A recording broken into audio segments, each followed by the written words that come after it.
Okay, so this is the Toniq from the front.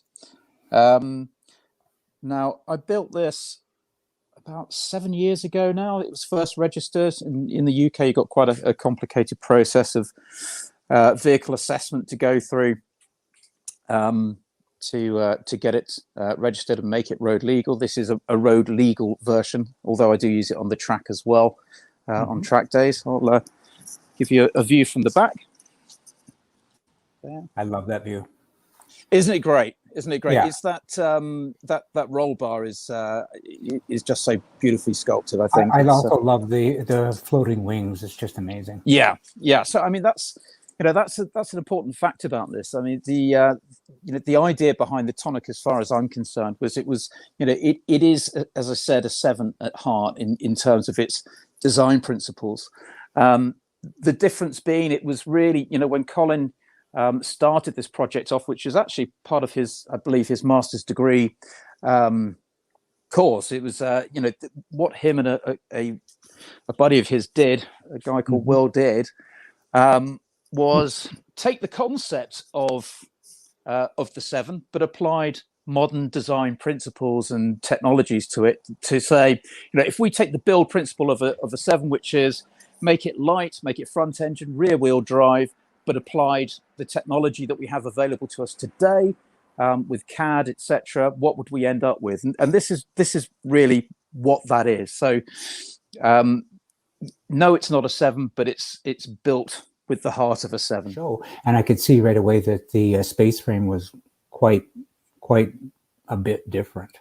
Yeah. So the space frame is tubular. So rather than being box frame, it's tubular. So obviously, a tube is a more structurally superior concept than a box frame. So it's more rigid by out of the box. It's TIG welded. It's extremely well done. It's an extremely light and rigid chassis. The suspension all round is fully independent, fully adjustable suspension. So the rear, I can really tighten that up when I'm on the track, and soften it up if I'm on a long trip to I think the furthest I've been is Le Mans, which is about 500 miles there and 500 miles back. So that's that was quite a long haul. Well, I'm just sitting here and I'm just like, it's such a sexy looking little car. I don't have questions. I'm just sitting here bathing in the radiance of your car. It's just such a gorgeous, sexy little car. It is. You know what? It doesn't have an ugly angle on it. Not at all. Yeah. So what was the motivation for you? That's what I want to find out. That's a very good question. So actually, the motivation for me started probably in about 1996. And it was the first time I'd ever come across a Caterham 7. Yes. And a friend I worked with knew the guys at Caterham and had actually organised a day at Brooklands race circuit, and they set up a kind of track on the airfield, and almost like an auto test thing. And I just thought it was the best thing I'd ever done with my clothes on, and so probably the best thing I've ever done actually. But I was in love with the whole thing. The speed, the directness of the experience of driving a 7. So when I got to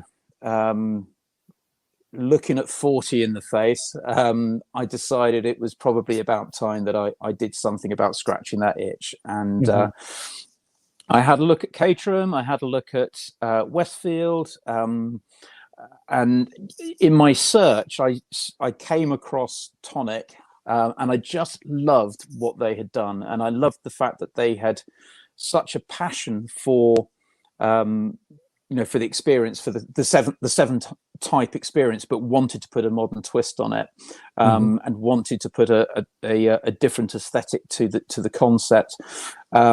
and I thought, well, if I'm going to do this, I'm going to go and meet these guys. So I went down to Cornwall, which is a long old way. Met with them, took the car out for a drive, and it was love at first drive. Yeah, you So just I fell in thought love. exactly. So I thought this is what, and also the guys are just so good. They're just such a great bunch of guys, completely supportive, not at all patronizing, really helpful, really passionate. Would do anything for you. So it was a great experience. Even when things went wrong, they went right. Because we figured them out together, and we got there. It's all part of the journey. I don't even. Yeah, Do that's you a good idea. Here's a dumb question. We've all known about Lucas, the Lord of Darkness, but yeah, is Lucas the Lord of warm beer too? Well, you see, English beer, British beer, a bitter can be served warm as well. But I kind of prefer it cold. Lovely. So I'll grab that one there. Perfect. And yeah, so we're all good. All right. To which I'm going to say adieu and thank you again. Cheers. Cheers. Bye for now. All right. Cheers, Jim. Take care.